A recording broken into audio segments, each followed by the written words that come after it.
এই দুনিয়ায় বসবাস করতে হলে আমরা অনেকের দ্বারা অপমানিত হই, অনেকে আমাদেরকে ইনসাল্ট করে, কিন্তু সেই পরিস্থিতিকে আপনি কিভাবে মোকাবেলা করেন? কেউ যখন আমাকে অপমান করে, ইনসাল্ট করে, সেই পরিস্থিতি কিভাবে আমি মোকাবেলা করি, কিভাবে আমরা সেটাকে ডিল করি? আসুন গৌতম বুদ্ধের জীবনী অবলম্বনে একটি শিক্ষামূলক কাহিনীর মাধ্যমে জেনে নেই। একবার এক ব্যক্তি গৌতম বুদ্ধের কাছে এসে অকথ্য ভাষায় গালাগাল দেওয়া শুরু করলো, অনেক ইনসাল্ট করা শুরু করলো। এত গালাগাল দিতে দিতে সেই ব্যক্তি ক্লান্ত হয়ে গেছে। তখন গৌতম বুদ্ধ বলছেন যে, আপনার আর কিছু বলার আছে? তিনি বলছেন না। তখন গৌতম বুদ্ধ বললেন, আমি আপনাকে একটা প্রশ্ন করি। কি প্রশ্ন? যখন কেউ কারো জন্য একটি উপহার নিয়ে তাকে দিতে যায়, যদি সেই ব্যক্তি উপহার গ্রহণ না করে, অর্থাৎ যে ব্যক্তিকে উপহার দিতে গেছে সেই ব্যক্তি যদি উপহার গ্রহণ না করে, তাহলে সেই উপহারটা কার কাছে থেকে যায়? তখন সেই ব্যক্তি বলছেন, যে ব্যক্তি উপহারটা নিয়ে গেছেন তার কাছে থেকে যায়। তখন গৌতম বুদ্ধ বলছেন, দেখুন, আপনি যে আমাকে অকথ্য ভাষায় গালাগাল দিলেন, আমাকে যে এত ইনসাল্ট করলেন, আমি আপনার কোনো উপহারই গ্রহণ করিনি।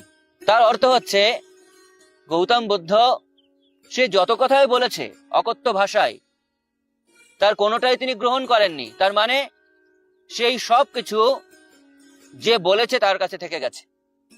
তো এটা হচ্ছে উন্নত মানসিকতা, উন্নত চিন্তাধারার ফল। যে ব্যক্তি কাউকে অপমান করছে, অকথ্য ভাষায় গালাগাল দিচ্ছে বা ইনসাল্ট করছে, সেটা হচ্ছে তার মানসিকতার বহিঃপ্রকাশ। সে অনেক নিম্ন স্তরের মানসিকতার লোক হতে পারে, তাই বলে যাকে বলছে তাকেও কি একইভাবে গ্রহণ করতে হবে? অবশ্যই না। সেইটাই আমরা শিক্ষা গ্রহণ করি গৌতম বুদ্ধের জীবনী থেকে। যে ব্যক্তি গৌতম বুদ্ধকে অকথ্য ভাষায় গালাগাল দিয়েছে, ইনসাল্ট করেছে, তার চেতনা অনেক নিম্ন স্তরের, আর গৌতম বুদ্ধের চেতনা, মানসিকতা অত্যন্ত উন্নত স্তরের। এই জন্য গৌতম বুদ্ধ তার দ্বারা প্রভাবিত হননি। কারণ যে নিম্ন স্তরের মানসিকতার লোক, সে তো গালাগাল দিতেই পারে। কথায় বলে, হাতি সামনে দিয়ে হেঁটে যায়, কুকুর ঘ্যাও ঘ্যাও করে। তো তার মাধ্যমে হাতি কেন প্রভাবিত হবে? ঠিক তদনুরূপ ভাবে কেউ কাউকে ইনসাল্ট করতে পারে, কেউ কাউকে অপমান করতে পারে, সেটা তার নিম্ন স্তরের মানসিকতার বহিঃপ্রকাশ। কিন্তু যদি আমরা সেই পরিস্থিতিকে মোকাবেলা করতে চাই, তাহলে আমাকে উন্নত স্তরের মানসিকতার হতে হবে। সেটাকে গ্রহণ না করলেই হলো। অন্যের মানসিকতা নিম্ন স্তরের বলে আমি নিজের মানসিকতাকে কেন নিম্ন স্তরের করব? না, আমাকে উন্নত স্তরের মানসিকতায় উপনীত হতে হবে। সেটা তার মানসিকতার বহিঃপ্রকাশ, কিন্তু আমার মানসিকতার বহিঃপ্রকাশ হবে আরো উন্নত স্তরের।